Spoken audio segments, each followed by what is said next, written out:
which we are. So that's one of the things that I'm really excited about, being a part of showcasing and elevating the excellence that's a part of this institution. One thing that we don't have that we need in Hamline is a golf team. If we had a golf team, my game would get a whole lot better. One thing you asked of each of us is to do more about telling the story. Is Hamline doing anything that can promote that or help us tell the story? Yeah, that's a good question. We just hired an associate vice president for marketing. I think she started a couple months ago, maybe June, August, July, somewhere.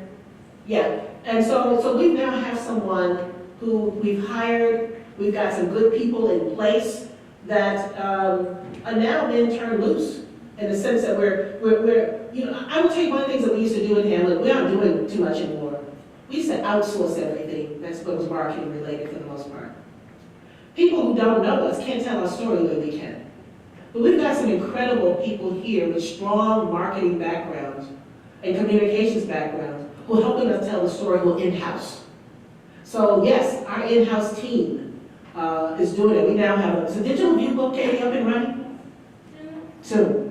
When I came on board, Katie is in that unit, and Katie said to me, we don't have a digital view book.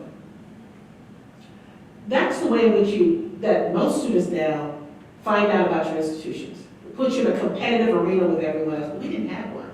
We weren't playing in that field. Well, Katie pushed. She didn't push too hard because I was on board with it.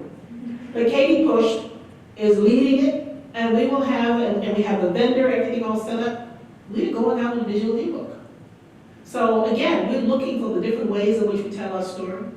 One thing we did do that I'm not a fan of, I don't know if you saw the overpass at one time, there's a billboard there and it said Hamline Proud.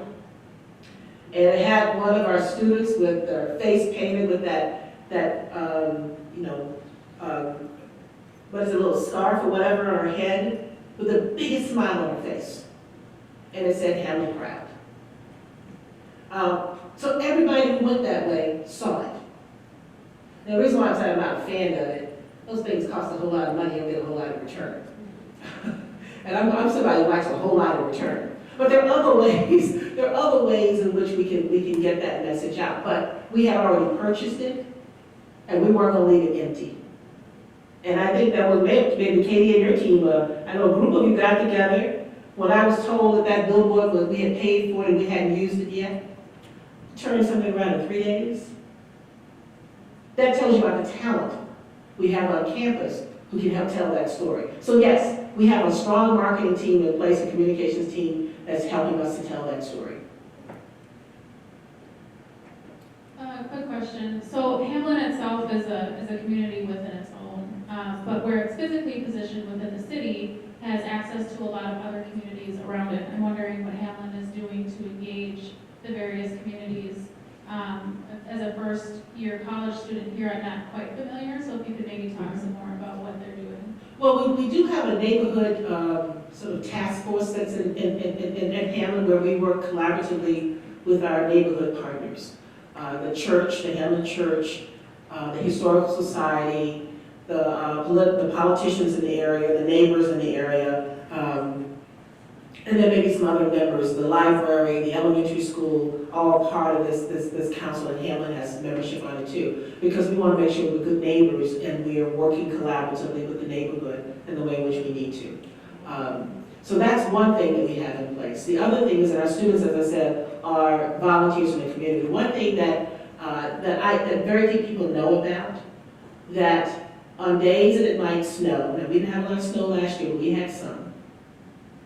You know that our athletes will go out and shovel the walks of some of the elderly neighbors in the community, or rake their leaves and bag them.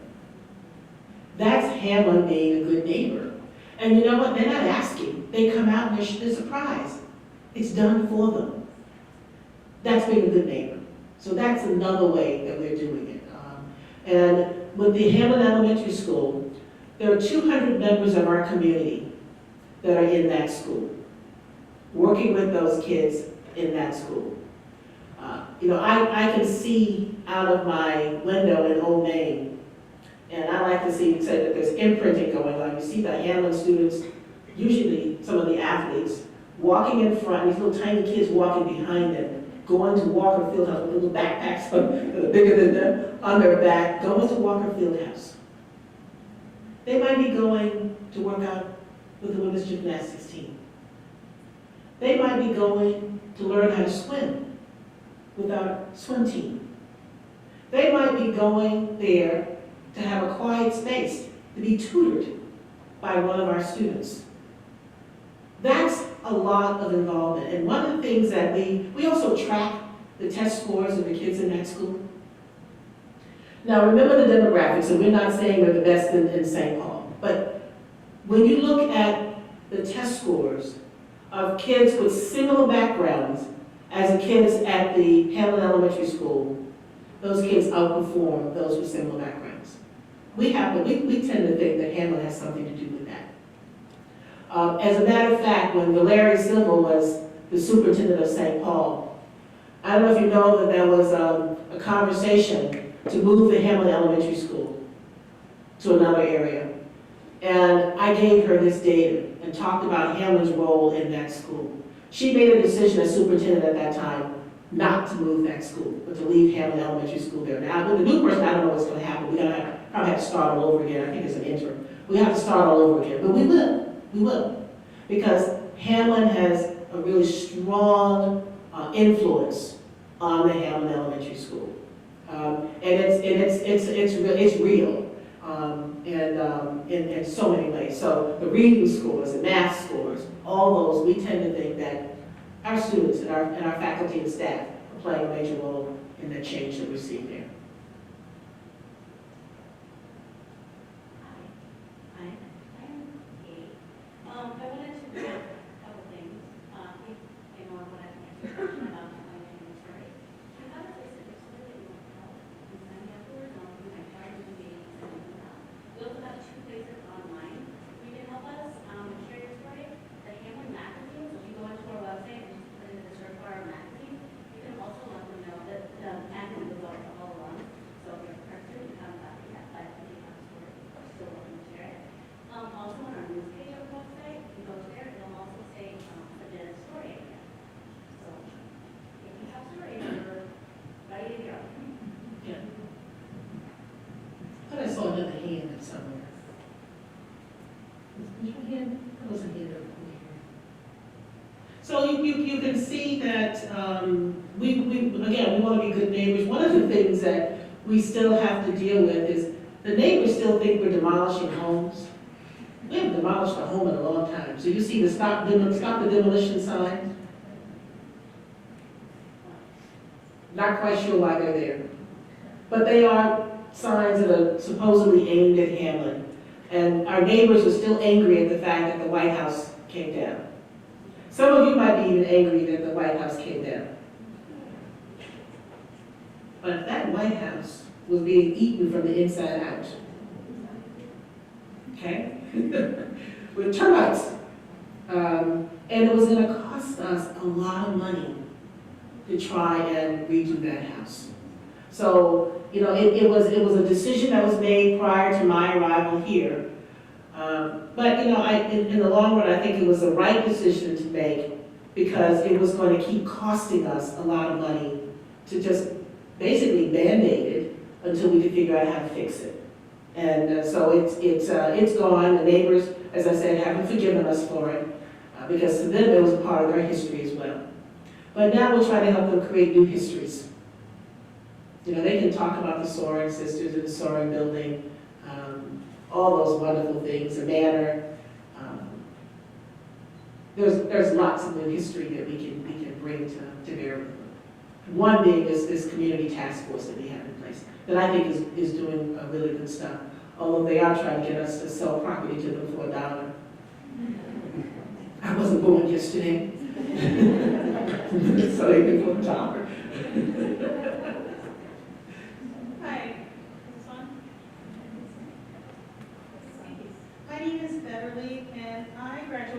2011, we have a nonprofit management master's degree and a public administration master's degree. And I was sitting talking at our table with people that I had never met, and quite lovely ladies. And I learned that there were people here at this table who were instrumental in building some of the infrastructure in the nonprofit sector.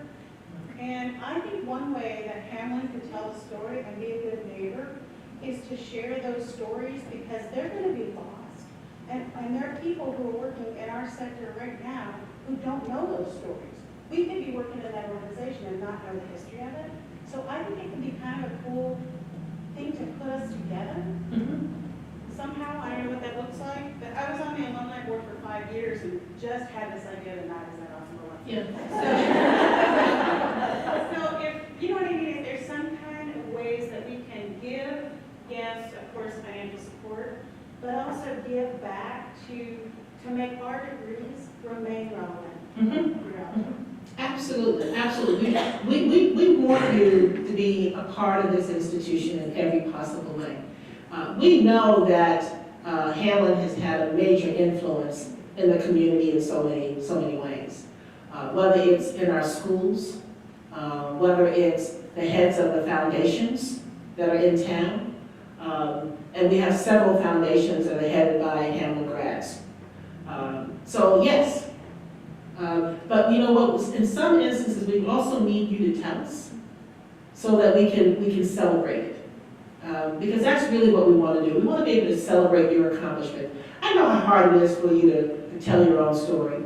It is. I mean, it's very hard for someone, to talk about yourself. For most people. For Hamline grads, I think it's very hard for a Hamline grad. Some people, they always talk about themselves, but for a Hamline grad, it's very hard for you to be able to do it. But we're not asking you to brag about yourself, although, yes, I am. But we can brag for you. We can help you brag in a way that doesn't sound like bragging. You just, tell it the way it is. But tell us that story, because we can retell it over and over again. And when I go out and talk to people, I like to be able to tell a Hamline story. It makes it real when you're sitting in front of someone. Because you're not just talking about hypothetical. You're talking about real people and real accomplishments. That is what we want to be able to do. So yes, we want to know. And we'd like to also have you come back and talk to our current students and share that story. Whether it's through a panel, whether it's as a mentor, however you can be involved in the community, we want you to be involved in the community. And I know some of you already do that. You're already coming back and serving on panels and doing all kinds of things. And we welcome that. We welcome that.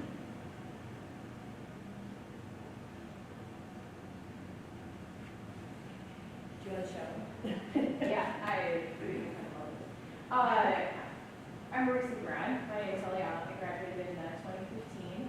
And one of the concerns that I had as a student was it seemed that there was a sense of tension between the administration and the faculty, administration, and students. And I'm wondering, as starting president, what are you doing now or have in the works to facilitate more of a community atmosphere and improve those relations between all three groups? Yeah. That's all. You always have sometimes tension. I hope I've worked towards at least letting people know that we don't have to agree on everything, but we have to do what we think is right for Hamline together. I think I'm doing a fairly decent job with it. They don't hate me yet. They might soon, but they don't hate me yet. Because I try and be transparent. I'm trying to make sure that everyone understands that, Wendy, I don't know what you say, but I'm trying to make sure that everyone understands that everybody matters in this community. Doesn't matter who you are, everybody matters. And whether that's a faculty member, a staff member, a student, everybody matters in the community. So I know that there was tension. And then when you're a new person coming on board and no one knows you, they don't know whether or not you know who you are and what you're going to do. And what I've been trying to help people do is to see me, to see who I am. I am a faculty member at heart who went to the dark side. That's who I am. I spent years of my career in the classroom. When I talk about high impact practices, I'm talking from experience because a significant number of my publications have students on as authors. So I'm talking about stuff that I've done. I led a research center. So when I talk about the Center for Justice and Law, I led a research center. Faculty, staff were involved in that. So, I try to let people see the real me, that it's okay. It's okay to share your ideas with me. We don't have to agree. We do have to respect each other, but we don't have to agree. And it's okay. And I'm okay if people don't like something that I'm doing. It might be that they see something that I don't see, which means I need to step back and think about and rethink, why am I going down that path? That might not be the path to go, because I didn't have all the available information or didn't talk to the right people. So when we're creating new committees on campus, the faculty are having and staff are having input into that process. I'm not imposing things on the community. It's not the right thing to do. It's not the right way to go. Also including student voice. We now have a student representative who sits on our academic affairs committee at the board level. We have faculty representation. We now have that. So we're trying to make sure that all the community feels a part of it. At our convocation, if you were at convocation last year, or if you were in my installation ceremony, there were two things that you saw that was probably unique to the community. There was the head of HUSC as a speaker. The head of our staff association was a speaker. And the head of our faculty association was a speaker. I want everybody to feel like they're part of this community, and not just some. So everybody has a role to play in this institution. So I hope we're addressing whatever tension might be. Will we always get rid of that tension? No. There will be some tension at different times. But I'm just going to hope that the tension isn't such that we can't come to the table and communicate. We can't come to the table and talk about things. My faculty and staff, there's one thing that they don't do, that the staff, that the fact that the students do. I get hugs. My day is always a little brighter, my step a little peppier, how much I can accomplish a bit more when I feel as though a student feels connected to me and this institution, and feel as though I've got their best interest at heart, because I do. Did I graduate from Hamline? No. But do I see myself as a piper in every sense of the word? Yes, I do. Yes, I do. And so I hope we address whatever tension. I hope we talk about things the way in which we need to. I hope we don't allow things to get out of hand. One of the things that I did this year that I thought was an important thing to do was that for our alumni weekend, if you walked around campus, who is Piper drawn on the windows, Go Pipers on the window.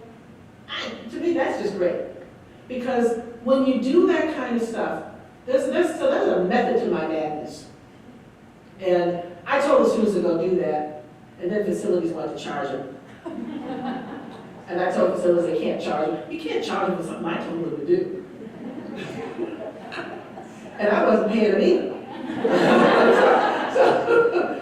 But when you do that, try to create community spirit. When students feel connected to the institution, when they graduate, they remain connected to the institution. But if there's no spirit, if there's no excitement about being at the institution outside of going to class, then you have people who have affinities for certain things, but not the institution as a whole. We want them to have an affinity for the institution as a whole, as well as whatever group they might have been connected to. So trying to address those tensions and say that they have no place here, because we're going to be talking about what we need to do together and doing it together.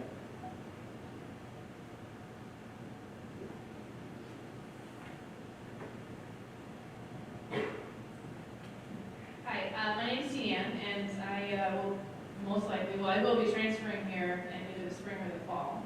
You talked a little bit about the diversity statistics, and I'm just wondering, is that a product of an initiative that Hamlin had to forward that, or is that an initiative that you do have to expand the diversity here and along those lines? I'm not so sure so much it was an initiative as we recognize that we are in a state with a great deal of diversity, and that we need to represent or reflect the community in which we're located. And so I think we're doing that. We also have a head of admissions who believes in this. And while we still want to make sure that we're getting students who are academically ready for the work here at Hamlin, we're not going to turn away someone who may not have, who has the potential, but hasn't always had an opportunity to show that potential. One of the things that I was talking to Beth when we were meeting in my office some time ago about a program I did at Brown called the Research Apprenticeship Program. Well, I brought students from the high schools at Brown University and taught them how to be researchers. They came from our local schools. And I did not take recommendations from teachers, because teachers always seem to be the ones who are good students.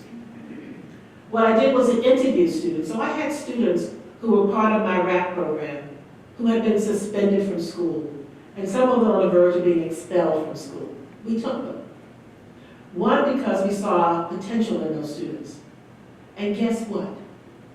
More than 95% of my kids over 10 years went to college. Those who didn't go, you know why they didn't go? They wanted to go to a school out of state and the parents wouldn't let them go. Because they were afraid that they were going to be too far away from home and they couldn't have that relationship with them. No matter how hard we talked to them, some of them wouldn't let their kids leave the state. So nobody else would have taken some of those kids, but we did. And I think that's what Hamlin does too. You gotta show us that you can succeed in the environment. So we're not taking you if you're gonna come here and just float through the campus and not do the work. You gotta be able to do the work, and you gotta be able to do the work well. Not mediocre, well. And we'll take a chance on you. We'll take a chance on you.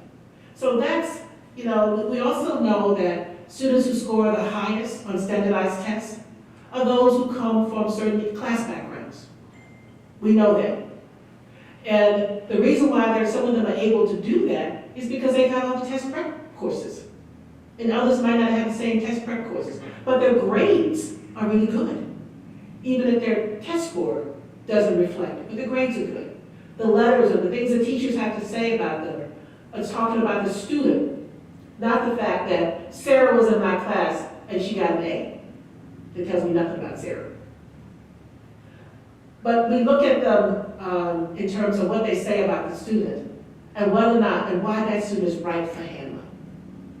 That's what we look at. So are we being deliberate in what we're doing? Not really. Although on first generation we do pay attention to that. Not really.